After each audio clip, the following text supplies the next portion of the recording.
Were you surprised? Was it low? Was it high?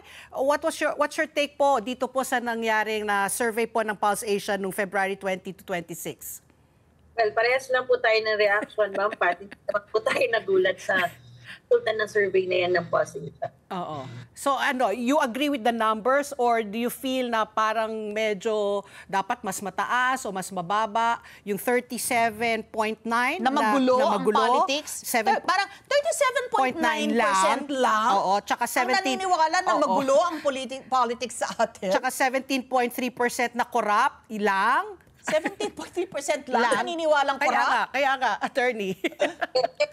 Ma'am Ali, kung pagsusumahin niya naman lahat ng pangit na ng politika natin, ay lalabang naman. So, hindi naman tayo nagulat na sa numbers. And expected naman yan. Dahil nga, lalo na, for the past 2 weeks, actually for the first quarter of this year, lumalabas lahat ng pag-aaway natin. Dahil nga, malapit ng eleksyon, so lahat ng mga pag-aaway sa politika ay lumalabas. Okay, so ito namang ito namang survey na to reflects yung perception, di ba? How they see Philippine politics vis-a-vis yung reality, hindi po ba? Para sa inyo, Rona, what affects public perception? Well, dahil nga nasa makabakit na din tayong panahon at madami sa mga Pilipino, more than 50% actually sa latest survey rin sa kumukuha ng information at mga kababayan ay galing sa online. At lahat ng kaguluhan, lahat ng pag-aaway sa politika, mas una nga nakikita sa iba't ibang online platform. So, expected yung mga ganyang pagtingin at perception. Yan naman ay dahil ito kanina, ang survey kasi it's a snapshot of what people feel or what people see during that time period na kinandak ang survey. February ginawa yung survey na yan. Saktong-sakto sa kaguluhan na team, sa kaguluhan so kitang-kita yung katuluhan sa politika natin. And that was before the arrest. Before. So after this, do you think if ever the numbers will climb, tataas pa kaya?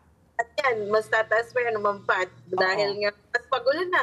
Ito muli, isang linggo ay parang lagi, everyday may breaking news tayo sa politika. Pero ako, yung question ko talaga, gusto kong tanungin kasi, dito po sa ginawang survey, wala akong makita ng sample age di ba? I was watching the news yesterday and parang yung ating mga kabataan, age 15 to 30 supposed to be, but those who are eligible to vote is 18 and above. Talagang mas sila ngayon parang mas passionate, mas may desire po talaga silang bumoto. Do you think it's because now they feel more involved? Mas naguguluhan sila ngayon at nakikita nila ang eleksyon daw po ay isang paraan para po magkaroon ng pagbabago?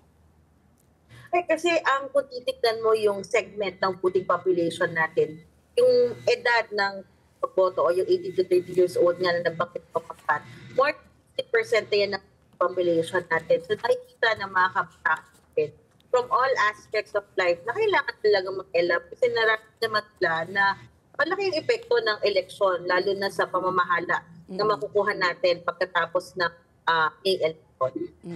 Okay. So yung itong mga kaedaran, itong mga youth, sabi mo nga talagang at least may pagbabago. Pero meron rin po silang sinabi, sabi nga nila dito sa survey, magulo, corrupt. And I'm assuming na yung corrupt, does it mean yung may kakayahan para bumili ng boto? Although, kinontra na po ito ni Chairman George Garcia na sabi niya, simula po 2010, nung naging automated na po tayo, ay hindi na po applicable ang dagdag bawas. Sa anong paraan pwede po nagiging corrupt po ang ating eleksyon? Ay, totoo naman po yung Ma'am Pat. Nag-agree po kami dyan sa statement ni Chairman Garcia. Kasi simula nga po nung pumatay tayo ng makina noong 2010 or 15 years ago, ay mas lumabas na po yung mga politiko at yung mga supporters nila sa pandaraya or para ma-assure nila yung kanilang pagkapatilo. Kasi hindi na nila ma-bribe, hindi na nila matakapakin na. So lumabas po sila. Unfortunately, dumiretso po sila sa mga botante. Kaya po sa pag-aaral po namin, pag-monitor sa lente, talagang mas tumaas na yung number o yung incident ng vote buying natin at ang boto po ay tumataas. Every election, every 3 years, tumataas po value ng boto natin, nag-increase. Nag-i-increase as in yung bayaran kung paano makabi. So ano na yung range ngayon? Naku, ang pinakamataas po na natanggap namin na report for one local position, 35,000. Kasi Wow. depende po kung how competitive the election is at the local level, lalo na po at the local level. Kasi ang vote buying po for the national positions, hindi siya ganun ka-effective. Oo. Pero sa lokal po talaga, lalo na may magkakalaban or pare-parehong pamilya, political dynasties, ang magkakalaban, dyan po talaga nagkakaroon ng labanan pagdating sa pamimili ng boto. Unfortunately po.